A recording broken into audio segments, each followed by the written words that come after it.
Bueno, en este caso vamos a estar charlando sobre los estados absolutistas.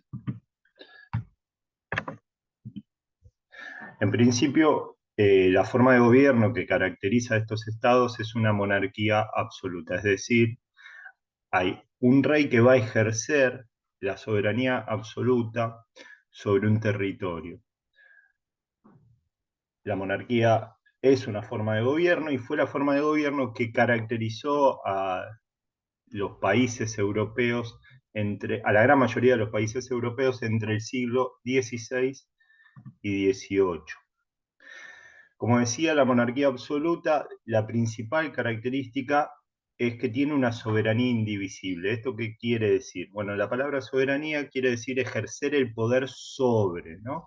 Y al decir indivisible es lo que está queriendo decir es que quien ejerce el poder es una sola persona, porque ese ejercicio del poder no se puede dividir en distintas personas o en distintos poderes. Por lo tanto, la principal característica de una monarquía absoluta tiene que ver con esta concepción de una soberanía indivisible, es decir, una sola persona ejerce todo el poder sobre un territorio. El argumento más fuerte que sostuvo a estas monarquías absolutas tenía que ver con presentar a los monarcas o a los reyes como descendiente de los de Dios, ¿no? Por eso hablamos de una monarquía absoluta de origen divino, en donde este rey solamente se sentía en obligación de rendir cuentas a Dios y no a su pueblo. ¿Cuáles son las funciones principales de un rey en este marco de monarquías absolutas? Bueno, puede dictar leyes, puede decretar impuestos, administrar la justicia y manejar la política exterior. Esto de manejar la política exterior va a ser muy importante en la Europa entre los siglos XVI y XVIII porque, entre otras cosas, definía el rey si había guerra o no había guerra con otros eh, territorio. Como vemos entonces, era un amplio abanico de funciones que cumplía una sola persona. Esta forma de gobierno, esta monarquía absoluta, tuvo sus teóricos, pensadores, que justificaron como decía, esta forma de gobierno. Por un lado tenemos a Jacques Bossuet, que vivió entre 1627 y 1704, y él sostuvo que Dios designó a los reyes, ¿no? Acá argumenta la idea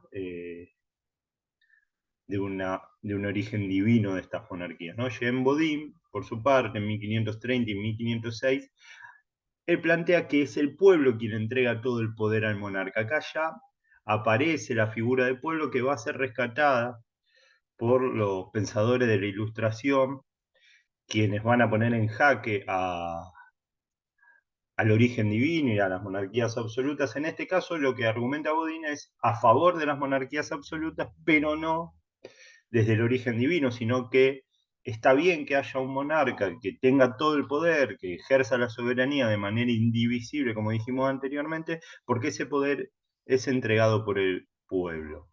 Otro pensador, Thomas Hobbes, en su libro El Leviatán, él vive entre 1588 y 1670, justifica la existencia de un Estado y también el poder en una sola persona para poner el orden. Él habla, cuestión que también van a tomar los filósofos de la Ilustración, sobre todo Rousseau, que esta idea, este Estado y eh, esta forma de ejercer el poder surgiría de un contrato dentro de la sociedad. Acá lo que establece y lo que aparece es la palabra contrato. Luego, como decía, lo va a tomar Rousseau y va a hablar del contrato social.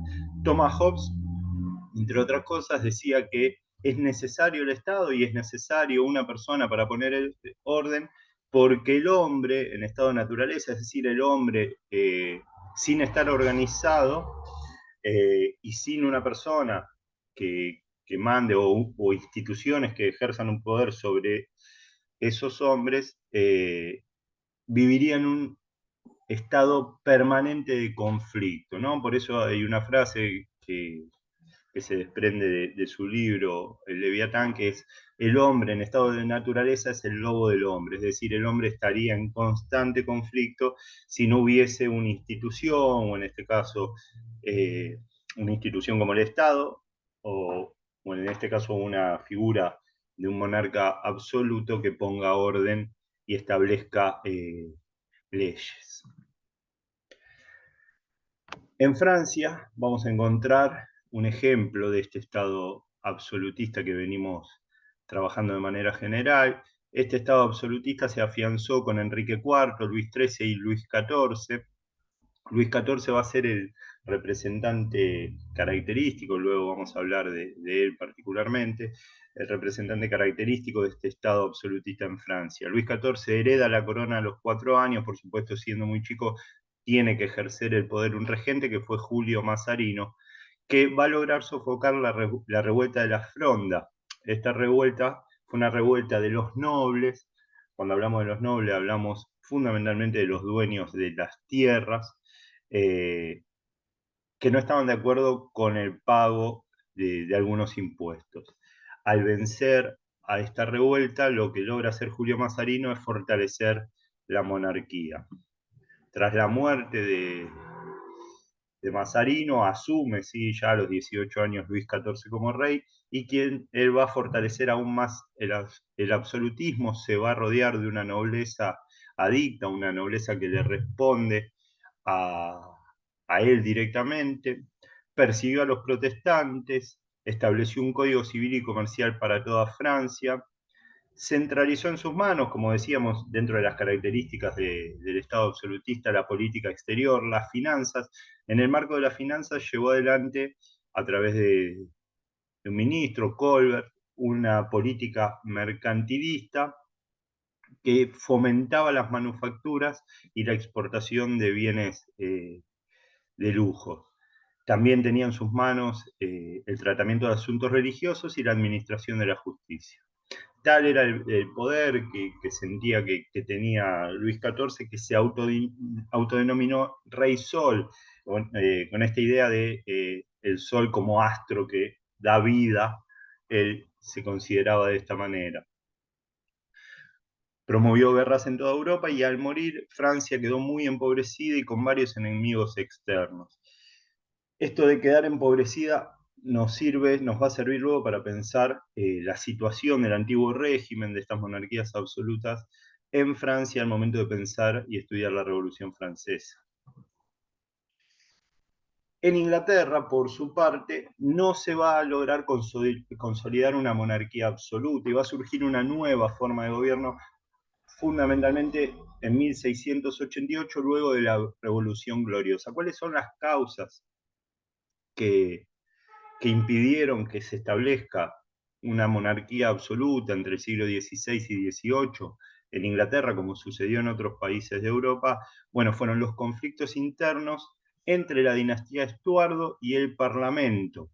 Estos monarcas intentaron instalar el absolutismo y hubo una fuerte resistencia del Parlamento, fundamentalmente de los nobles, que no permitieron este avance.